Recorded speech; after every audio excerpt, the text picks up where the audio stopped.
request has been done to the endpoint that I want to check. I'm checking the body, and as you can see, it is retrieving an array of 2 objects, right? And it is actually having a length of 2. So it is working as we expect. Today we are gonna review how to use the request method in CYPRESS.io. So let's go. I'm gonna open up my application here, which is this TODO MVC test automation in CYPRESS project.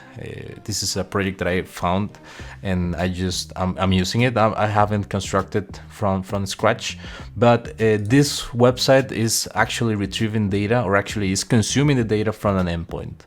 Okay, that endpoint is, we can take a look of it at the to-dos, right? So if I come here, you're gonna see this response here, right?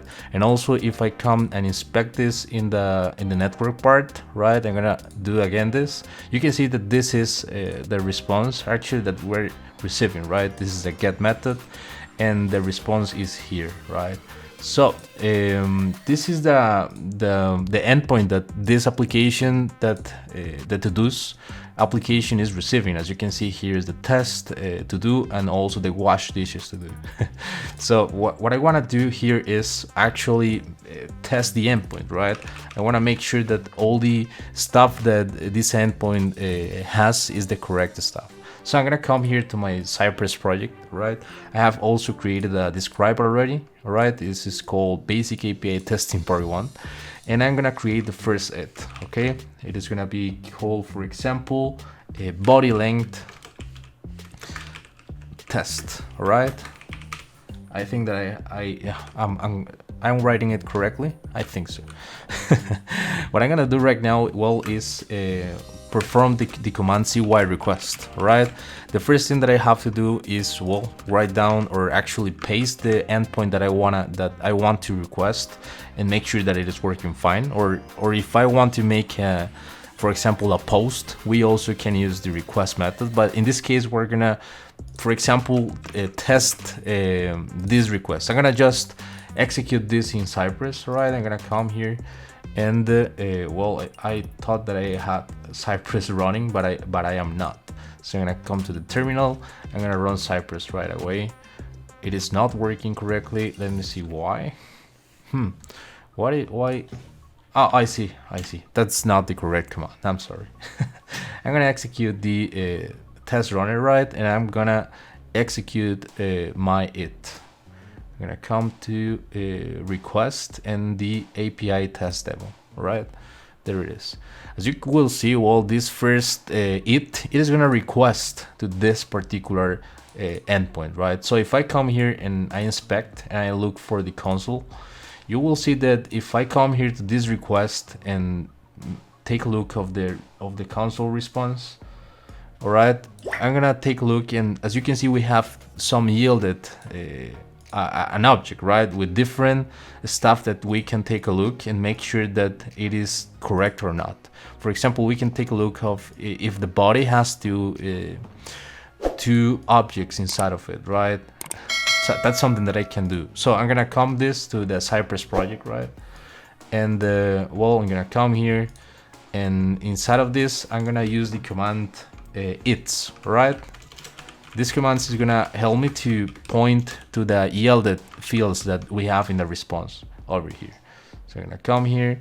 It is not working correctly, of course, but let me take a look of this. So I'm gonna come here and I'm gonna look for the body. This body key yielded in the response, right? I'm gonna come here and I'm gonna look for the body, and I want to make sure that this body has a length of 2 objects, or right, yeah, 2 objects. So I'm gonna come here, and for example, I want to use the command should to make sure that it is working fine. I'm gonna use the assertion name half length, all right? This assertion video is something that I am well, I'm saying a lot, but I haven't done that before. If you want to learn more about assertions, please let me know in the comment section below, and I'll try to make a full video about it. Well, as you remember, right, if I come to the console log, you can see that this body has an array of 2 objects, right? So I come here and I want to make sure that this body has a length of 2 items, right? So if I come to the CYPRESS test runner, I'm gonna try to come here and see if it is working or not. It is saying that it should have length. Oh, I see. It is a syntax, or actually my issue, right? I'm sorry. I knew that I was doing something wrong. If I come here again and if I execute my it, you can see that, well, the request has been done to the endpoint that I want to check. I'm checking the body, and as you can see, it is retrieving an array of 2 objects, right? And it is actually having a length of 2. So it is working as we expect. And the endpoint is being checked as we want. So I want to also make sure that, for example, when I perform this get response, right? When I receive it, we're receiving the status code of 200. As you can see here, we have a status code of 200. So I want to come here and, well, do the same stuff. I'm gonna come here and call this it, for example, request status test. All right, just to have an idea of what is happening. What I'm gonna do is the same stuff, cy.request, and well, I'm gonna visit the same endpoint. If you wanna know how to avoid the replication of code like this and just use an alias, please keep watching this video until the end, because I'm gonna try to explain you that, all right? And I'm gonna now use the its command again, all right? And I'm gonna look for the yielded key name status, right? There it is. And now I want to make sure with the should command again, with an assertion, that it has or it equals to the code 200, which is a success HTTP response, right? So if I come here and I take a look of the request status, it is actually saying that it is expecting to be 200, and it is, as we expect. That's good, right? So I'm gonna come here and I'm gonna look for something else. Let's imagine that I want to take a look of the headers, and inside of the headers I have let me take a look of this. Inside of the headers we have different keys over here, right? So let's imagine that I want to check, just to make an example, I want to make sure that the content type is application JSON, all right? And it has application JSON and charset UTF-8, all right? So I'm gonna do that in this test, in the next one. I'm gonna create another it, all right? It's gonna be called header content type test, all right? And well, you might be wondering how I can access, for example, in this case, in the last cases, well, if you remember correctly, I was accessing to a yielded object, or actually a key and the value in the first order, right? However, now I have to access the header, and I'm gonna try to make sure that the headers, that the key inside of the headers, and in particular the content type, has the correct value. So I'm gonna do the following thing. Let me take a look at this, cy that request again, all right? And I'm gonna visit the same endpoint, right? I'm gonna come here and I'm gonna use the keyword again, it's, to access the yielded response, right? I'm gonna look for the headers, remember correctly, right? Which is this one over here. Let me take a look of it. Which is this one over here. Let me show you headers, and now I have to access inside of the headers the content type over here, right? So I'm gonna come here and I'm gonna also use the its command, right, and access the key inside of headers, which in this case is content type, right? Let me take a look of that content type, as you can see here. Now I'm gonna use an assertion, for example should, and we are gonna say that it should include and application JSON right? Because it is the response content type that we are expecting, and also it should include the charset UTF-8, right? So I'm gonna copy that, and using an well, the alias and to also assert something else, I'm gonna use the and also it should include and the value that I want here, which in this case is charset UTF-8. I just want to make sure that I'm recording. Let me take a look, and I am. That's good. Once that I have done this, I want to make sure that the stuff is going on well in my test runner. So I'm gonna come here, and as you can see, well, I'm doing the request. We're accessing the headers, right? Also, we are accessing the content type, and then we are taking a look of if it actually includes application JSON, and if it also includes charset UTF-8. That's good, right? There are 3 different examples that I'm providing you to use request. But there is something else and very more and also very interesting. Let me take you to this beautiful ride. All right, let me just take a look of my notes. And well, there is something else that I can do, right? I'm gonna come to the my endpoint in my web browser, and as you can see, if I take a look of this inspect over here, and I come to the network and I reload my website, I can take a look of the response that I'm receiving, and I can use this response to make sure that the content in the body is the correct one or not. Also, if it has the correct the correct schema. For example, if every single object has the title key, the completed key, and the ID. If some of the objects doesn't have that schema, we can fail that. And I'm gonna try to explain you how to do that. Right? So I'm gonna just go to my Visual Studio Code right again, and I'm gonna create a constant variable, which is gonna be named API items. All right. I'm gonna just create the array of objects, and inside of this array, I'm gonna just copy this response, which is the response that I'm receiving from the endpoint, right? And then what I am gonna do is, make sure that the response that I'm receiving from the endpoint is the same one that we have in this constant, just to make you more clear how we can test it, right? If you need to. So I'm gonna come here and I'm gonna use the I'm gonna create an it, right? This it is gonna be named, for example, initial items test for an API, just to have a better context of what is happening, right? For an API, for an endpoint. Okay. As you will see here, I'm gonna do a CY request again, all right, over here. And I'm gonna use a method that we have saw before, which is .its, and I'm gonna access to the body again, right? And I'm just gonna use a different assertion to make sure that the body has the correct data. In this case, I'm gonna use the assertion type deep equal, all right? And I am gonna make sure that the request or the body from the request, right, has the API items that I have just declared in this constant variable over here.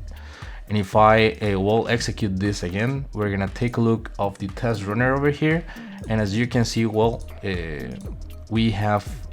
are receiving an array of 2 objects from the endpoint, and we are using the deeply equal assertion to make sure that it is same as the one that we are declaring in this constant variable here. And as I told you before, we can make sure that the response has every single key, right, to make sure that the schema is correct or not. So I'm gonna come here and I'm gonna make another it. This is gonna be named, just to make sure to have an example, JSON schema check, right? There it is. And it is gonna have something pretty similar than before, but we're gonna access again the body, right? But we are gonna do something different here, and the thing here will be this. I'm gonna come to the body, and I'm gonna use the keyword each. All right, I'm gonna enter to each object and make sure that the value is the correct one. All right, and I'm gonna just use the assertion expect that inside of this we're gonna make sure that we're expecting the value that we have in the promise, right, or as a parameter here. That's good. And we are gonna make sure that this this object, right, this value to have all keys. That's the command that help us to make sure that this object has all keys, the keys that we want to make sure that it should have, right? So if we take a look at the endpoint, we can see that every single object should have the title key, the completed key, and the ID key. So I'm gonna just pass the parameters that I want to make sure that are present: title, completed, and ID. There it is. I'm gonna just run this again, and as you will see, the JSON schema has the correct keys. Every single object inside of the array has the correct keys inside of it, right? In case, for example, if the schema doesn't have an ID and it has a name, just to give you an example, it is gonna fail, and it is actually saying that the object is receiving title, completed, and stuff. However, it doesn't have the name key inside of it, right? That's good. That's how you can make sure that your JSON schema or the response schema that you are providing is correct, or you understand, right? And then, as I told you before, there is a possibility to just write down just one CY request, right? And this is the way that I want to show you. At the top of my spec.js file, right, I'm gonna create a before each method. In this case, I'm gonna use the function, and I'm not gonna use the arrow function because sometimes the alias doesn't work with arrow function. That's why I'm using this. So in this case, I'm gonna actually create the alias request. So I'm gonna just use the CY request here. We are gonna visit or actually request from this endpoint the response, right? And in this particular case, I wanna name this as to-dos. All right, this is gonna be the request to get all the to-dos. There is something also important. If you know the request method, or actually the HTTP method that it is actually using, you can specify before the URL to make sure that we are actually requesting to the correct endpoint and using the correct HTTP method, right? So once I have done this, I just have to use the to-dos alias to access this request. So if I come here, down here, I'm gonna use this request, and I'm gonna try to explain you an example of how you can use this alias, right? And I'm gonna create an it. This it is gonna have is gonna have a name, right? It is gonna be using alias request, and we're gonna use the old-fashioned function syntax just to make sure that the alias is working fine. And I'm gonna use the cy get. In this case, I just have to pass the parameter of the alias that I have created. In this case, is to-dos, using an at the beginning of the alias name. All right, in this case is to-dos. Now I have access to the request, and what I'm gonna do is use the should assertion, and inside of it, I'm gonna do a thing. I'm gonna call the request response, right? And now I can access this response and do different stuff inside of it. I can do different assertions. I'm gonna use the expect method, and we're gonna make sure that, for example, I'm gonna do this particular thing that I did at the beginning, half length of do, but using the BDD style of assertions using Mocha. Okay, I'm gonna use the expect. Inside of it, we have to use the response, right, which is the response that I'm receiving from the alias. and I'm gonna use the I'm gonna access the body of this response, okay, and I'm gonna make sure that it has to have the length, all right, of two objects. And that's basically the same thing that we did before, right, in this particular and the first it that I have created, but using this another syntax over here, another type of assertions that Mocha provides us. And we're gonna do different stuff here. For example, I want to make sure that the response, we're gonna expect that the response, right, have the property name headers. Why? Because if you remember, if I take a look of this and I inspect in the console the response that we're receiving from this get, you can see that probably we have the property headers, as you remember, right, which is inside of the yielded, and we have the property headers as we expect, right? Also, we have, for example, the duration, which is, let me take a look at that, and we have the body, the duration, right? And also, if you want to make sure that the response is not taking too long, we can validate the duration time, right? But in this case, I just want to make sure that, well, the response should have the property duration, just to, well, try to explain you how to use it, right? If I come here again, and as you saw before, well, I have a new it here, and as you can see in the before each, we have a request. We are naming that to-dos, and after that we are getting the to-dos alias over here, and we are asserting to make sure that, well, the length is the correct, it has the correct property, the correct properties, actually, the length one, the headers, and the duration. And that's basically the first part of the request. Probably in the next video I'll try to make requests, right? For example, a post, or try to delete some of them using the request method. So please subscribe and let like if you wanna keep learning about Cypress with me. Thank you very much for watching the video, and see you in the next one. Bye bye.